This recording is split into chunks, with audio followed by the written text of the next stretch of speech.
we're not getting the job done, what we need from our front seven.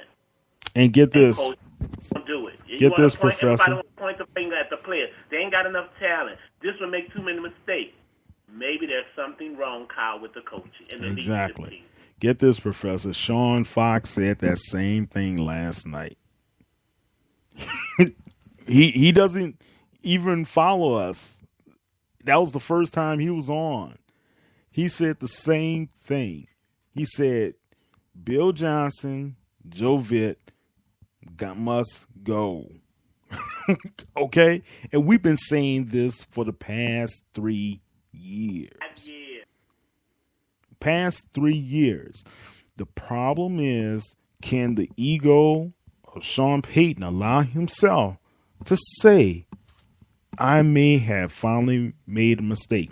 Because I'm telling you, one more year, you can't, it's no way this team should miss the playoffs based upon the core talent that we have that are signed for next season on offense. Our offense had more than 1,000 yards than our opponent's offense this season. And how do we lose games? And our defense did a better job this season. This is why they lose games. Go look. I'm trying to tell y'all with the Saints. The Saints drive the ball from the 25 most of the time to about the 45 or midfield. Go back and look at the games this year. How many drives they left around midfield, either at their own 45 or at the opponent's 45. That offense is inconsistent. That's where I was going. They get a lot of garbage yardage. That's exactly right. Because in some of these games, or the Saints will get to the 35, 40, or whatever. So all of that adds up in yardage. Drew Brees throwing the ball 50 times a game and 300 yards and all of that stuff. But you got to look at where and when they're getting that stuff. There was a lot of garbage yardage the Saints got in the fourth quarter against Atlanta. A lot of this stuff is happening because this offense can drive the ball on anyone. But for some reason, even though I know, yes, they're one of the top red zone teams, it is what goes on in that 35, really the 40-yard line of the opponent and the 40 of the Saints, where they have stalled so many drives. So let me ask you this, Professor, because you guys just talked about coaching. What's up, Brendan? How you doing? I'm good. How are you guys? I'm sorry for joining a little late. That's okay. Welcome. So you guys talked about coaching. You talked about things need to change. One of the key things I noticed in the season for the New Orleans Saints was the following. You had Sean Payton take over the play calling duties again after for the LA game, which that LA game, I knew it meant a lot to Sean, especially having Greg Williams back in the dome, and they go up, they put up 49 points. What a great offensive showing. But you look at the games prior to that, where you go and you beat San Francisco and you beat Seattle, and you have some of those games in the middle, and even the game against Denver. You have these impressive games where some of the statistics were some that I had not seen in years for the Saints in terms of balanced offense. It seemed like Drew was only throwing the ball like max 35 times a game. And there was a game where we ran the ball more than we threw the ball, which for us is insane. It's crazy to even say that. So do you think it's time that Sean Payton once again goes, you know what, Pete Carmichael, take over the play calling duties, let me be a head coach? Yes, Brendan, yes.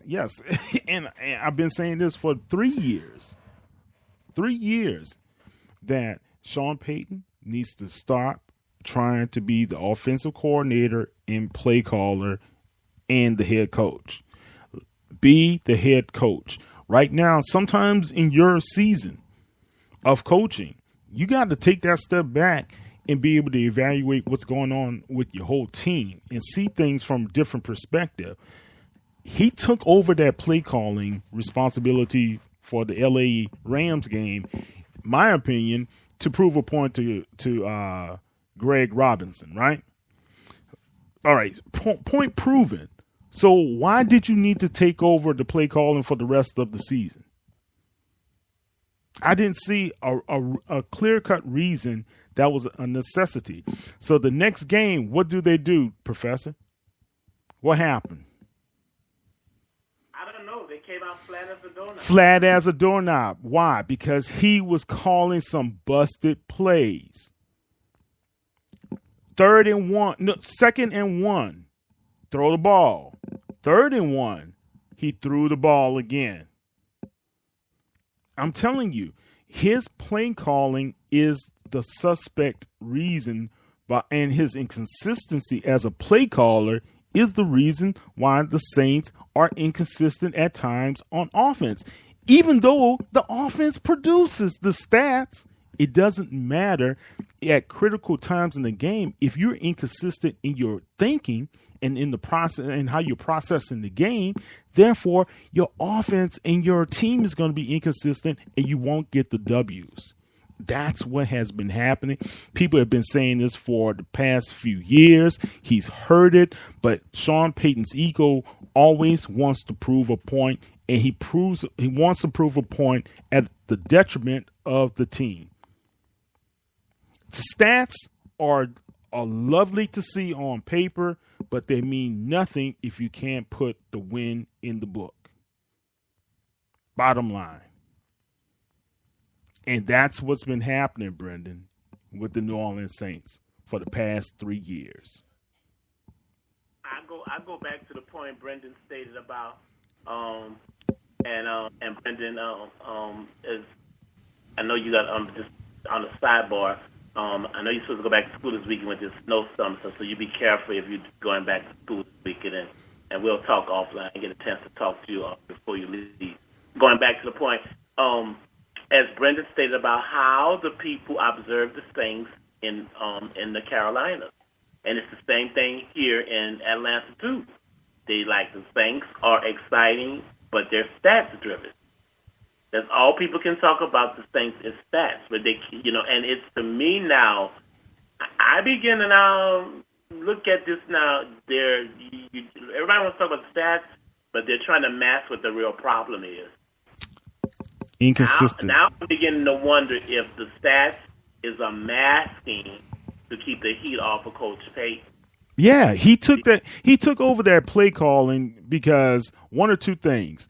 Like Coach said, either his agent, because remember around that same time, his agent was putting out that he was interested in possibly looking at a new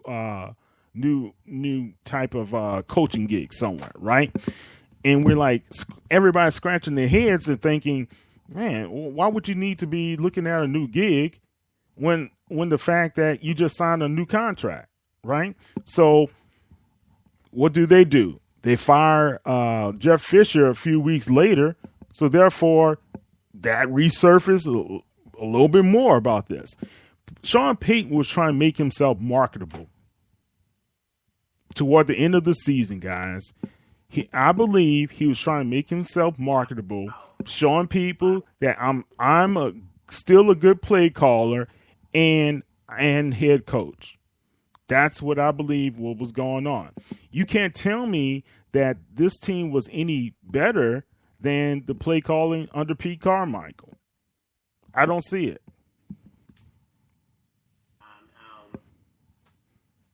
I think with the Saints, there are some questions that only Coach Payton is going to be able to address and answer. But what I do not like, and I have to call him out on it, you will not prostitute my hometown and play with their emotions and their feelings for your own gain. That's not fair to the city of New Orleans. As I stated earlier in the show, if you want to leave, be a man and say, you know what, it's been great. I will always have a fond memories and love for New Orleans, but I'm ready to go. Because he tried the same stuff last year. In Indianapolis, the Giants, and whoever else he was trying to go, he is not going to get the power he got in New Orleans. The owners and the GMs in those other cities, they're not going for that. They're not giving you as a coach that kind of power. And that's what has been his downfall. Because when he tries to go to these other places, they're like, no, you're not going to do what you're doing in New Orleans.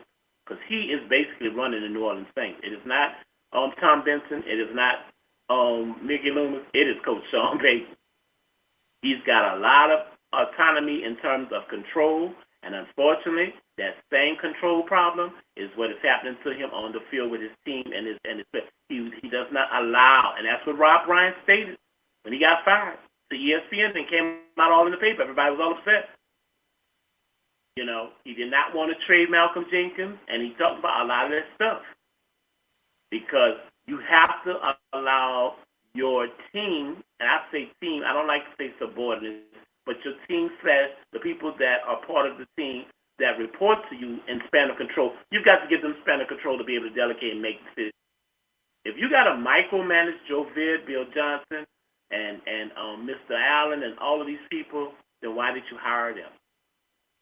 I don't. When me and Brendan when we do Professor Speaks, I don't call him and say, okay, Brendan, I want you to say this. I want you to talk about this. Nope. I'll be like, Brendan is a smart, intelligent journalist. He can think for himself. He is free to openly communicate. That's the good thing about having your own show. That's why people, as I told you earlier, people are going to alternative media. They are tired of all of this propaganda from these media companies where they can't express how they really feel. Everyone is entitled to openly their opinion. That's the First Amendment. So that's why a lot of this stuff that's going on with the Saints and stuff is that you have someone that's a control freak. And most coaches are, because a lot of times they have the God image. I know the ultimate play to call. I know the ultimate defense to call. Well, I know it's going to work.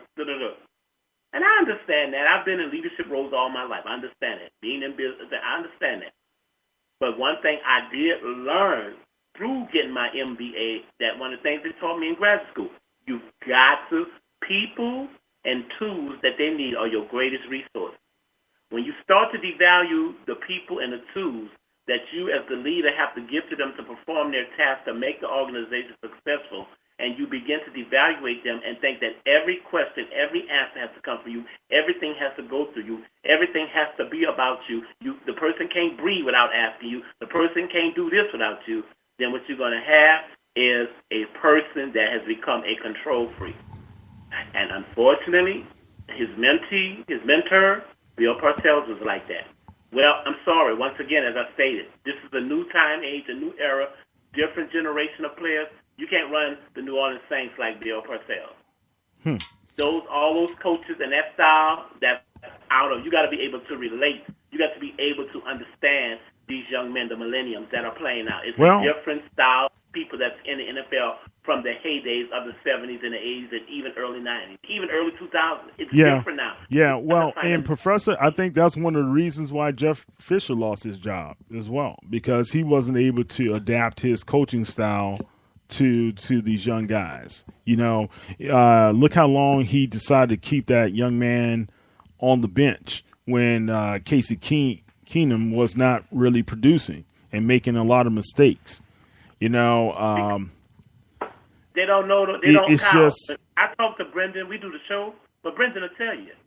I call him. I text him. I talk to him outside of us doing broadcasts, so do you know that I'm here for him? You cannot, with the generation of players now coming in here, and I'm sorry, I'm not trying to call them, but these late 50, 60-year-old men and all that, it's not going to work. You're going to have to sometimes you're going to have to spend some time with the millenniums and go into their world. And then find out what they like to do and figure out how to effectively bring that in to communicate what I'm trying to get over to them. If all you doing is on the field or whatever, at a practice, and that's it, then you go your separate way, they go their separate way, and there's no after hours or, hey, why don't we still go over some film together? Let me show you this. And I'm not saying they're not doing it. They may very well, because I know a coaching job is very difficult. They work long hours. But the style of dealing with the millennium, the young gentlemen in football now, I'm saying this to all NFL coaches.